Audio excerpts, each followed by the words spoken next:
قطب الاقطاب حضرت خواجہ قطب الدین بختیار کاکی رحمۃ اللہ علیہ فرماتے ہیں، میں حضرت خواجہ معین الدین چشتی رحمۃ اللہ علیہ کی خانقاہ میں بیٹھا تھا، اچانک ایک تاجر، ایک دنیا دار شخص آیا۔ حضرت خواجہ معین الدین چشتی رحمۃ اللہ تعالی علیہ کے سامنے بیٹھے ہوئے آپ کے ایک مرید شیخ علی علیہ رحمہ جن کا نام تھا، ان کی طرف وہ تاجر تیزی سے بڑھا اور شیخ علی کا گریبان پکڑ لیا۔ میرے پیسے کب دو گے اور کتنے وعدے کرو گے؟ لاؤ میری رقم واپس کرو۔ حضرت خواجہ معین الدین چشتی رحمۃ اللہ علیہ ساری صورتحال سے بے خبر تھے، جلدی سے اٹھے اور اٹھ کر کے اس تاجر سے کہا کہ معاملہ کیا ہے، بات کیا ہے؟ کہ حضور بہت عرصے تھے آپ کے اس مرید شیخ علی نے میری رقم دینی ہے اور واپس نہیں کرتا۔ خواجہ صاحب علیہ رحمہ نے شیخ علی کی طرف دیکھا اور فرمایا یہ معاملہ کیا ہے؟ عرض کی حضور غریب ہوں، کمزور ہوں، تنگ دست ہوں، قصدن ایسا نہیں کر رہا، اس سے کچھ مہلت لے چکا ہوں، وہ ختم ہوئی، اب اور مہلت کا سوالی ہوں اور یہ مجھے مہلت دینے کو تیار نہیں ہے۔ خواجہ اجمیر علیہ رحمہ نے اس تاجر کی طرف دیکھا اور فرمایا غریب ہے، مجبور ہے، اس وقت تنگ دست ہے، اس کو کچھ مہلت دے دو، یقیناً تمہاری رقم لوٹا دے گا۔ اس نے حضرت خواجہ علیہ رحمہ کے ساتھ بھی توہین آمیز لہجہ معاذ اللہ اختیار کیا، ابھی لے کر کے جاؤں گا، پوری رقم لے کر کے جاؤں گا، ورنہ نہ صرف یہ کہ اسے رسوا کروں گا بلکہ میں اسے بازاروں میں کھینچوں گا۔ خواجہ قطب علیہ رحمہ فرماتے ہیں جتنے لوگ وہاں بیٹھے تھے ان سب کی طرف جب شیخ علی دیکھتے تو کمزور پڑتے، روتے، میرے پیر بھائیوں کے بیچ آ کر سرعام اتنے لوگوں نے میری اتنی رسوائی کر ڈالی۔ خواجہ اجمیر نے اپنی اس مرید کی آنکھوں میں جب آنسو دیکھے تو بڑا ہی دل نرم ہوا، اس کو کہا کچھ مہلت دے دے، اس نے کہا نہیں مجھے تو ابھی اپنی رقم چاہیے۔ خواجہ صاحب رحمۃ اللہ علیہ نے زمین پر چادر بچھائی، چند سکے جیب سے کیا نکالے تھے کہ اللہ تبارک و تعالیٰ نے بھرے خزانوں سے دولت عطا فرما دی، یہ ہے تمہاری رقم، اٹھاؤ اور لے جاؤ۔ تمہیں فقیروں کو اس طرح رسوا نہیں کرنا چاہیے تھا، تمہیں خانقاہوں میں بیٹھے ان سادہ اور کمزور لوگوں کے ساتھ یہ رویہ روا نہ رکھنا چاہیے تھا۔ یہ کہا اس شخص نے پیسے اٹھانے شروع کیے اور اٹھاتے اٹھاتے نا جب اس کی نظر زیادہ مال پہ پڑی تو کچھ زیادہ پیسے بھی اٹھا لیے۔ ذرا نظر بچا کے دیکھتا کہ خواجہ صاحب دیکھ تو نہیں رہے، کچھ زیادہ رقم ہتھیائی اور وہ چلتا بنا۔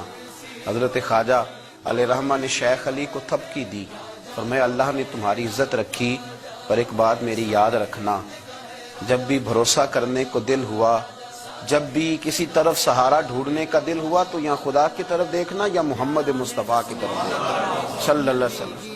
یہ کیا درویشوں کا کیا کام کہ وہ دنیا داروں سے پیسے لے اور دنیا داروں کے ساتھ معاملات کرے، تمہاری یہ روش اچھی نہیں، لیکن اللہ نے تمہارا وقار رکھا۔ خواجہ قطب کہتے ہیں وہ بات تو ختم ہو گئی، لیکن شیخ علی کے چہرے پر کئی دنوں تک افسردگی رہی۔ وہ ان سب لوگوں کو پلٹ پلٹ کے دیکھتے جن کے سامنے آ کے اس نے گریبان پکڑا تھا تو بیچاروں کی طبیعت بگڑتی، دل پہ افسوس ہوتا، اس کو ایسا نہ کرنا چاہیے تھا، میری غریبی کا یوں مذاق نہ اڑاتا۔ کہتے ہیں چند ہفتے گزرے تو اس تاجر کو ہم نے دوبارہ خواجہ صاحب کی خانقاہ میں داخل ہوتے دیکھا، لیکن اب کہ وہ بڑا ہی پریشان آیا، اب کہ وہ بڑا ہی افسردہ آیا، اب کہ وہ آیا تو ہانپتا کامتا تڑپتا آیا، چادر بڑی ساری اوڑھ رکھی ہے، آتے ہی حضرت خواجہ کی خدمت میں بیٹھا، تڑپ کے رونے لگا، کہنے لگا اجمیر کے بادشاہ بھول گیا تھا، معافی ہو سکتی ہے، غلطی ہو گئی تھی، درگزر کا سوالی بن کے آیا ہوں۔ عطائے رسول ہند الولی غریب نواز رحمت اللہ تعالی علیہ فرمانے لگے پہیلیاں نہ بجھا، جو بات ہے اس کو کھول کر کے بیان کر، فقیر تیری ہر بات سننے کو اور درگزر کرنے کو تیار ہے۔ اس نے اپنا ہاتھ چادر کی اوٹ سے نکالا تو کہنے لگا حضور خشک ہو گیا، اٹھتا ہی نہیں، حضور تکلیف میں ہوں، آزمائش میں ہوں۔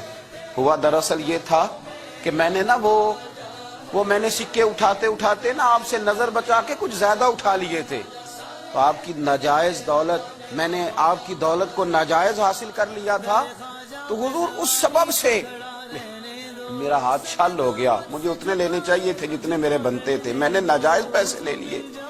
خواجہ اجمیر فرمانے لگے دنیا دار ہے تو ابھی تک دنیا داری میں ہی اڑا ہوا ہے، تو دنیا دار ہے تو ابھی تک تیرا خیال سکوں میں، پیسوں میں، دھیلوں اور اشرفیوں میں اڑا ہوا ہے۔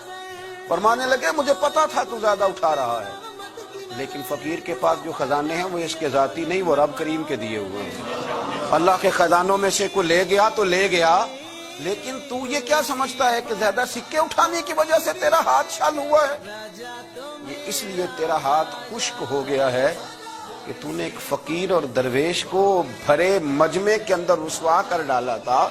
تیرا زیادہ پیسے لینے کی وجہ سے ہاتھ کمزور نہیں پڑا، بلکہ وہ جو تو نے اس غریب کے گلے میں ہاتھ ڈالا تھا اور اسے رسوا کر ڈالا تھا، تو کیا سمجھتا ہے وہ لاوارث ہے؟ اگر وہ کمزور ہے، تنگ دست ہے، تو بندہ تو رب کریم کا ہی ہے نا۔ جو تاجر، سیٹھ، نواب اور ذمہ دار کا رب ہے، غریبوں کا بھی وہی رب ہے، ان مسکینوں کا بھی وہی رب ہے، ان کمزوروں کا بھی وہی رب ہے۔ کہنے لگا حضور معافی کا سوالی ہوں۔ فرمایا اٹھ کے جا اور بھرے مجمع میں جا کے ایک دفعہ اس درویش سے معافی مانگ، مجھے امید ہے عرش کا رب تیرے سارے گناہ معاف فرما دے گا۔ ایک دفعہ معافی مانگ لے، جا سوال کر لے۔ وہ شیخ علی کے سامنے آ کے کھڑا ہوا، وہ کہنے لگا اگر آپ معاف کر دیں تو میری تکلیف دور ہو جائے گی۔ شیخ علی کی آنکھوں میں چھم چھم آنسو برسے۔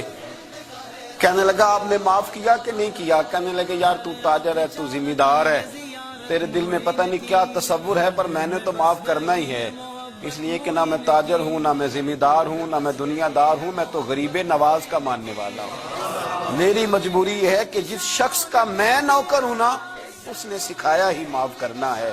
جس کے در دولت پہ میں رہتا ہوں، انہوں نے درگزر کرنا سکھایا ہے۔ ادھر جب معافی ہوئی تو خواجہ اجمیر نے تھپکی بھی دی، دعا بھی فرمائی، رب کریم نے شفا عطا فرما دی۔ تو خواجہ اجمیر فرمانے لگے میاں جا، تیری تندرستی ہوگی، چلا جا۔ کہنے لگا حضور اب کس نے جانا ہے، اب تو میں تیری دہلیز پہ جھاڑو دیا کروں گا۔ یہ ہاتھ جو تیری دعا کی برکت سے شفا یاب ہوا ہے اجمیر کے والی، اب میں